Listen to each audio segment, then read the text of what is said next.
শিশু বা গৰ্ভৱতী মহিলাৰ মৃত্যু হলে তেওঁলোকৰ অন্তিম সংস্কাৰ পদ্ধতি সাধাৰণ মৃতকৰ দৰে কৰা হয় নেকি?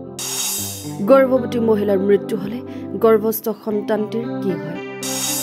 নৱজাতকৰ শৰীৰৰ সৎকাৰ কেনেকৈ কৰা হয়? হিন্দু ধৰ্মত প্ৰতিটো জীৱৰ মৃত্যুৰ পাছত তাৰ অন্তিম সংস্কাৰ সম্পূৰ্ণ ৰীতি নীতিৰে সম্পন্ন কৰা হয়। এই নিয়ম পুৰুষ আৰু মহিলা উভয়ৰ বাবে একেই। কিন্তু যদি কোনো শিশু বা গৰ্ভৱতী মহিলাৰ মৃত্যু হয় তেন্তে তেওঁলোকৰ অন্তিম সংস্কাৰৰ পদ্ধতি সাধাৰণ মৃতকৰ পৰা পৃথক হয়। আৰু এই বিষয়ে গৰুড় পুৰাণৰ 10ম অধ্যায়ত বিতংভাৱে ব্যাখ্যা কৰা হৈছে। যেতিয়া এগৰাকী নাৰী গৰ্ভৱতী হয় তেওঁৰ শৰীৰত তেতিয়া এটা নহয় 22টা আত্মাই বাস কৰে। অৰ্থাৎ নাৰীগৰাকীৰ নিজৰ এটা আত্মা আৰু তেওঁৰ গৰ্ভত বাঢ়ি অহা সন্তানটিৰ আন এটা আত্মা। এনে অৱস্থাত যদি কোনো গৰ্ভৱতী মহিলাৰ মৃত্যু হয় তেন্তে প্ৰথমে মহিলাগৰাকীৰ পেট কাটি সন্তানটোক বাহিৰলৈ উলিয়াই অনা উচিত। কাৰণ মাতৃৰ মৃত্যুৰ পিছত তেওঁৰ গৰ্ভত থকা সন্তানটিও কিছু সময়ৰ পাছতেই মৃত্যুবৰণ কৰে। যদি গৰ্ভৱতী মহিলাগৰাকীৰ লগে লগে মৃত্যু হয় তেন্তে এইটো সম্ভৱ যে তেওঁৰ গৰ্ভত বাঢ়ি অহা সন্তানটো জীয়াই আছে আৰু তাৰ আত্মা এতিয়াও তাৰ শৰীৰতে বিদ্যমান। এনে পৰিস্থিতিত যদি শিশুটি বাচি যায় তেন্তে তাক পৰিয়ালৰ আন ল'ৰা ছোৱালীৰ দৰে ডাঙৰ দীঘল কৰিব লাগে। আৰু যদি শিশুটি মৃত অৱস্থাত ওলায় তেন্তে তাৰ অন্তিম সংস্কাৰ কেনেদৰে কৰিব লাগে? গৰুড় পুৰাণৰ 10ম অধ্যায়ত গৰ্ভৱতী মহিলাৰ অন্তিম সংস্কাৰৰ সৈতে জড়িত এক স্পষ্ট পদ্ধতিৰ বৰ্ণনা আছে, যাৰ অনুসৰি মৃত গৰ্ভৱতী মহিলাৰ শেষকৃত্য কেৱল গৰুড় পুৰাণত বৰ্ণিত নিয়ম অনুসৰিহে কৰা হয়। মৃতকৰ অৱস্থা অনুযায়ী বৰ্ণনা কৰা ৰীতি নীতি অনুযায়ী দাহ কৰা উচিত।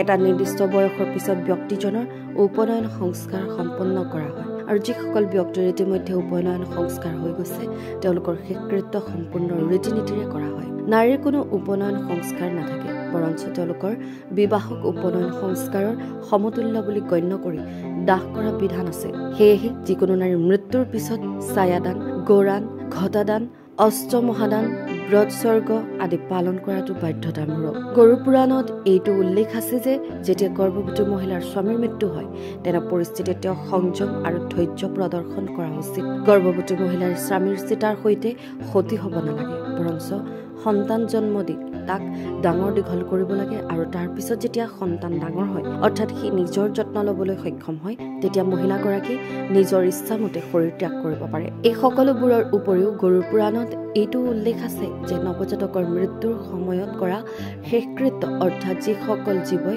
কম বয়সতে মৃত্যুবৰণ কৰে আৰু যিসকলে এতিয়াও কোনো পাপ কৰা নাই সেইবোৰ সীমিত হোৱা উচিত। সেয়েহে তেওঁলোকৰ শেষকৃত্যত দাহ কৰাৰ কোনো বিধান নাই, বৰঞ্চ মাটিত গাঁত খান্দি ৰীতি নীতিৰে সমাধিস্থ কৰাৰ বিধান আছে। মৃত শিশুটিৰ মুখত তুলসী পাতৰ উপৰিও কিছু পৰিমাণৰ ৰূপ বা সোণ ভৰাই দিয়া হয়। তাৰ পিছত তাক গা ধুৱাই নতুন বগা কাপোৰ পিন্ধোৱা হয় আৰু তাৰ পিছত এক উপযুক্ত স্থানত সমাধিস্থ কৰা হয়। নৱজাতকৰ পৰা 8 বছৰ বয়সৰ ভিতৰৰ মৃত শিশুৰ ক্ষেত্ৰত এই নিয়ম পালন কৰা হয়। হিন্দু ধৰ্মীয় গ্ৰন্থত উল্লেখ আছে যে এই বয়সৰ পিছত শিশুৱে উপনয়ন পৰ্যায়ত উপনীত হয় আৰু এই বয়সৰ আগতে মৃত্যু হোৱা শিশুক অগ্নিৰে শুদ্ধ কৰাৰ প্ৰয়োজন নাই। এই পৰ্যায়ৰ আগলৈকে শিশুক নিষ্পাপ বুলি গণ্য কৰা হয়। এই পৰ্যায়ত উপনীত হোৱাৰ আগলৈকে শিশুক পবিত্ৰ সূতা পিন্ধিবলৈ বাধ্য কৰা নহয়। একে সময়তে 8 বছৰৰ ওপৰৰ শিশুক দাহ কৰাৰ বিধান আছে আৰু শেষকৃত্যৰ অন্তত মৃত শিশুৰ ছাই গংগাটো বিসৰ্জন নিদিয়ালৈকে